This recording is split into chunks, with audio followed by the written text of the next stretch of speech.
মহাকুম্ভের পবিত্র ত্রিবেণী সঙ্গমে পুণ্য স্নান করলেন হুগলির তৃণমূল সাংসদ রচনা বন্দ্যোপাধ্যায়।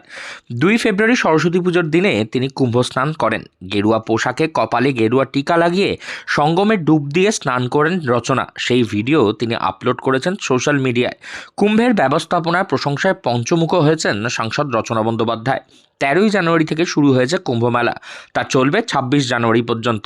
144 বছর পরে এই মহাকুম্ভের আয়োজন। প্রয়াগরাজের ত্রিবেণী সঙ্গমে পুণ্য স্নান করার জন্য সেখানে গিয়েছে বহু লক্ষ লক্ষ মানুষ।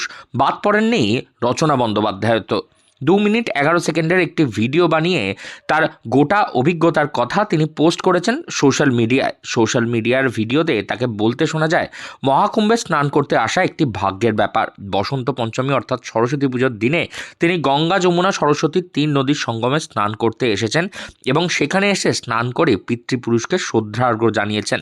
গোটা কুম্ভের ব্যবস্থাপনা তাকে খুবই মুগ্ধ করেছে এবং কুম্ভ মেলার প্রশংসায় পঞ্চমুখ হয়েছেন সোশ্যাল মিডিয়ায় রচনা বন্দ্যোপাধ্যায়।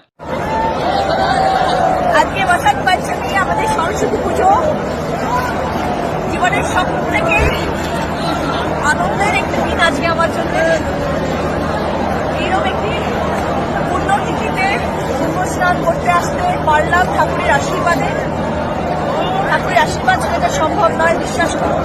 কোটি কোটি মানুষ এখানে আসতে পারছেন, আসছেন, এবং যারা আসছেন তারা জানেন যে এখানে ঠাকুরের ডাক ছাড়া আসা যায় না, এবং আমার ঠাকুর সেই ভরসা দিয়ে পাঠিয়েছেন। এবং আজকে আমি সঙ্গমে, গঙ্গা, যমুনা, সরস্বতীর সঙ্গম, এখানে এই সঙ্গমে আজকে আমি ডুবকি মারলাম, বাবার জন্য তর্পণ করলাম, সব কিছু করলাম এবং অত্যন্ত খুশি মনে আমি কিন্তু আমার কলকাতায় ফেরত যাবো আপনাদের সকলের কাছে। বড় পাওয়া জীবনের সব থেকে বড় পাওয়া জীবন। হর হর মহাদেব। কুম্ভ মেলার অভিজ্ঞতা বলতে গিয়ে রচনা বন্দ্যোপাধ্যায় তিনি বলেন যে তার সার্বিক সমস্ত ব্যবস্থাপনা কুম্ভ মেলার খুবই ভালো লেগেছে। বাথরুম থেকে আরম্ভ করে মানুষের থাকার জায়গা তা খুবই পরিষ্কার পরিচ্ছন্ন। যারা হোটেলে থাকতে পারছেন না তাদের জন্য রাস্তায় তিরপল খাটিয়ে দেওয়া হয়েছে, কাপড় টাঙিয়ে ঢেকে দেওয়া হয়েছে যাতে মানুষজন মাথা গুঁজে থাকতে পারেন। রাস্তার ওপরে এত মানুষকে শুতে যাতে না হয় এরপরেও কাপড় লাগানো হয়েছে সব জায়গায়। সবথেকে বড় কথা, হোটেলে জায়গা নেই, মানুষ থাকবে কোথায় তাদের পরেও তাদের সমস্যা হচ্ছে না, কারণ প্রতিদিন লাখো লাখো মানুষ তারা এখানে হেঁটে হেঁটে ঢুকছেন, তাই তাদের থাকার জন্য বিভিন্ন অস্থায়ী ক্যাম্প তৈরি করে দেওয়া হয়েছে।